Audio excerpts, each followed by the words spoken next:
A ceasefire between Israel and Lebanon, but with strings attached. They're going to be having a ceasefire, and that'll include Hezbollah. Hezbollah insisted on two conditions. I didn't agree to either of them.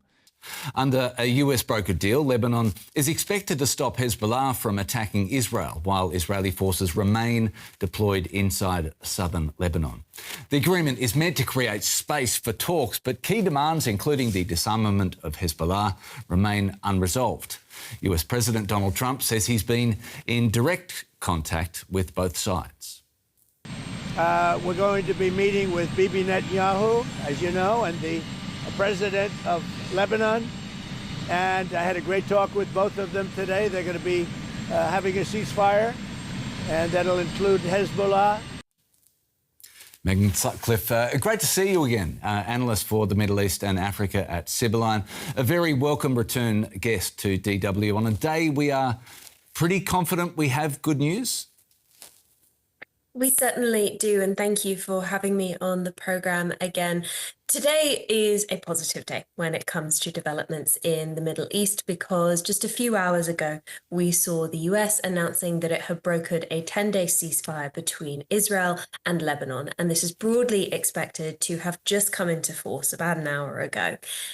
In the prospects of the region's development, it is entirely possible that this will mark a point of departure for the Israel-Hezbollah war and will trigger a de-escalation, which I'm sure we can all agree is a very positive thing in a region where we've seen so much chaos and destruction over the past few weeks. What about this deal did you think would be the hardest to achieve? I think the deal at all was going to be challenging to achieve. We had very conflicting interests between Israel and, of course, Lebanese Hezbollah, but we also had an extremely divergent point of interest when it came to the role that the Israeli offensive in Lebanon would play in the broader region. Because 2 weeks ago, when we saw negotiations regarding a ceasefire between Iran and the United States really gaining steam, and then we saw it being implemented last week, there was a major disagreement between the Iranian authorities and the American authorities regarding whether or not a ceasefire in Lebanon was part of that deal. And we've repeatedly seen the Iranian authorities state that Lebanon should be included in this ceasefire. Now that we're seeing an agreement there, that adds another layer or potential layer of stability to the broader negotiations on regional de-escalation, which again is a major stepping stone and a major point of progress compared to where we were last week. Before we go on, if you're wondering what the people of Lebanon think about the deal, we have the thoughts of a few in the hours that has followed the announcement. Let's take a listen. We are very happy about the ceasefire in Lebanon because we are tired of war and want safety and peace. Lebanon is a beautiful country and we want to live in it the way we want. Trump, as is well known, is not to be taken at his word, and Netanyahu cannot be trusted. But we know that the pressures resulting from the war with Iran and the confusion of Netanyahu and the enemy army in southern Lebanon forced them into a ceasefire. I don't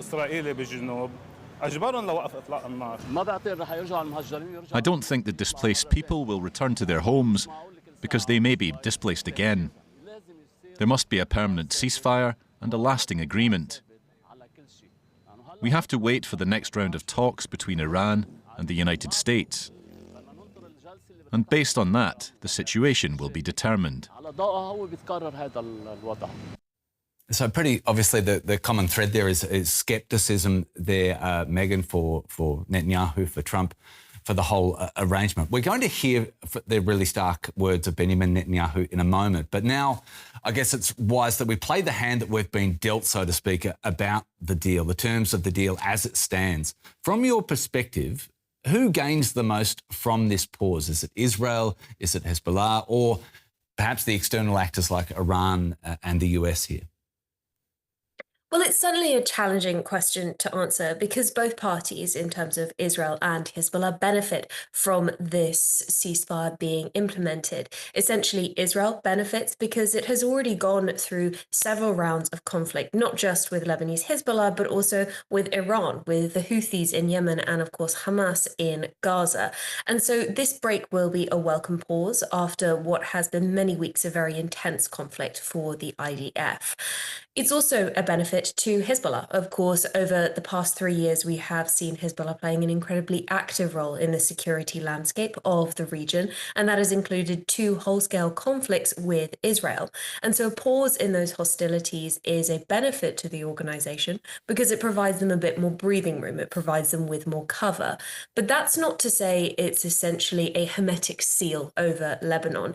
The deal specifically states that Israel will retain the right to engage in whatever it deems to be necessary measures that constitute self-defense against planned, imminent, or ongoing attacks on the part of Lebanese Hezbollah. And the deal is also contingent on the Lebanese state essentially engaging in activity that would facilitate the disarmament of Hezbollah. That's an extremely contentious issue and something that will throw up a whole host of issues for the implementation of the ceasefire and its transition from being a temporary agreement to a longer-term agreement. So while there is benefit, particularly in the short term, to both parties with there being a pause in this conflict, it's not clear whether or not that will translate into a sustained peace or something that can be truly capitalized on by the people of Israel or the people of Lebanon. Right. Now, we have rightly talked about the terms of the deal. You've really laid out what the potential stumbling blocks can be, but it does get hard now to ignore the words of Benjamin Netanyahu any longer. So let's have a listen to what he had to say.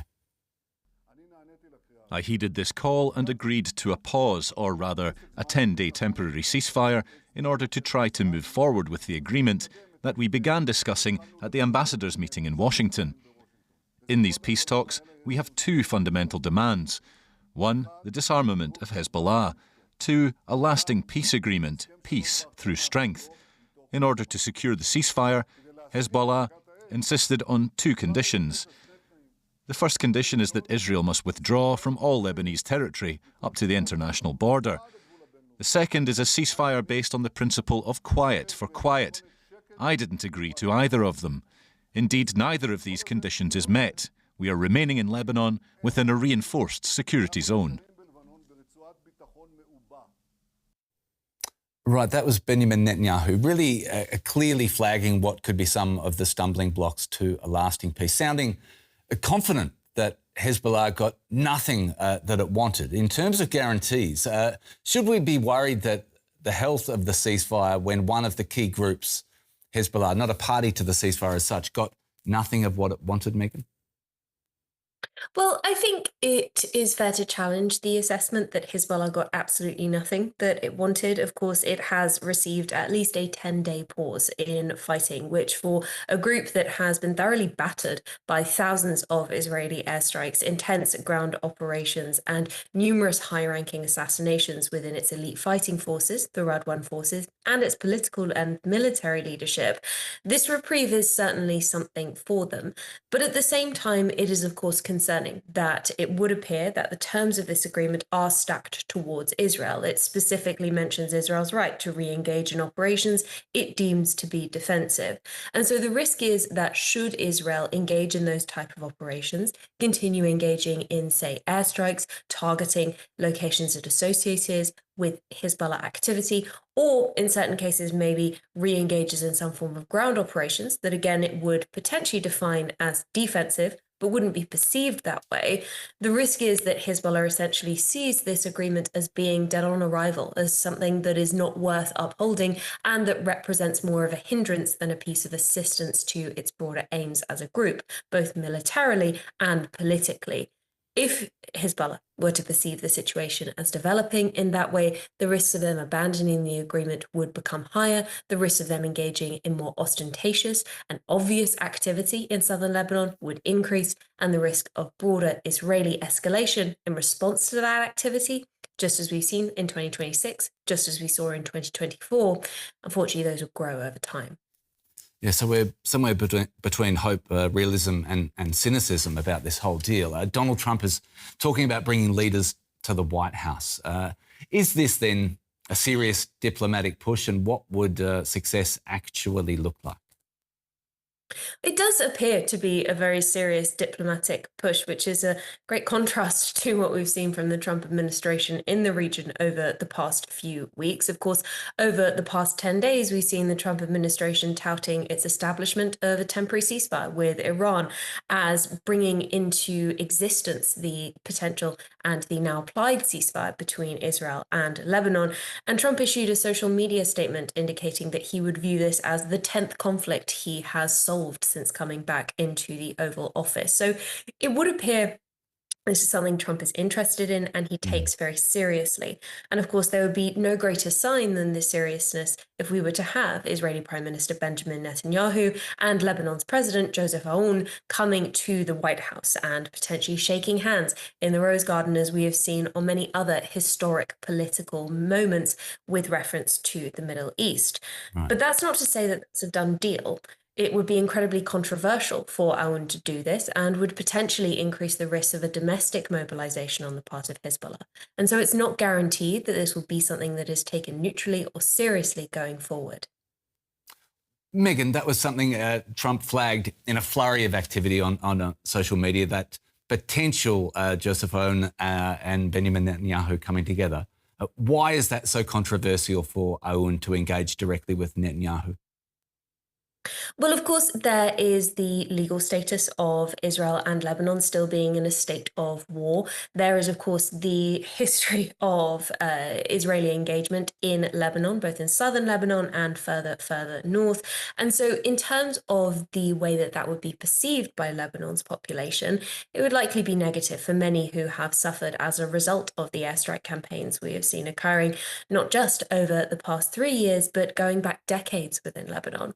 It's also extremely controversial for Hezbollah, which, although it does not form part of the Lebanese government at the moment, has several allied parties like the Amal party, which do form part of the Lebanese government. And so in terms of the support networks that fundamentally underpin Aoun's coalition and his continued status as the president of Lebanon, that would also be at risk if he were to overtly meet with the leader of a state which has essentially engaged in extremely intense military operations in Lebanon, not just over the past month and a half, but over the past 3 years. There have been leading figures on the right of US politics that are starting to question the US-Israeli alliance in the midst of all of this, Megan, the need for it, the reasons for it, and frankly, the value of it from some points of view, especially those right-wing commentators. Has this conflict changed anything about the US-Israeli alliance and the way it's seen?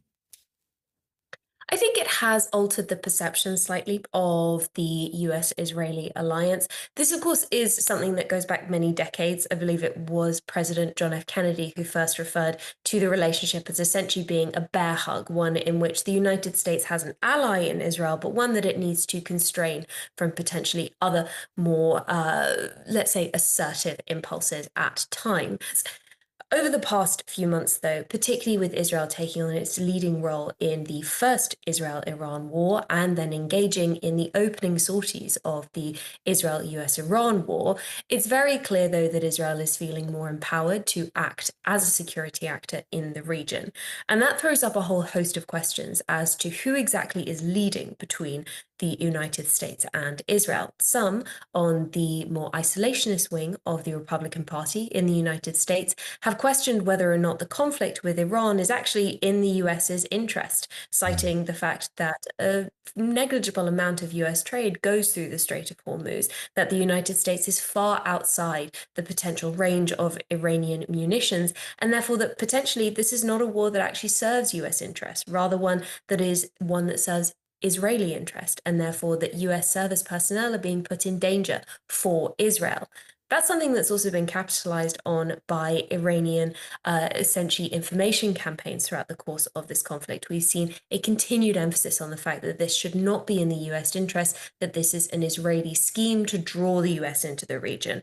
Now, of course, we can debate whether or not that is a reflection of reality or not on the ground, but generally speaking, it is extremely controversial in the United States, and the risk is that it will trigger further fracturing within the Republican Party, particularly ahead of the midterms in November of this year.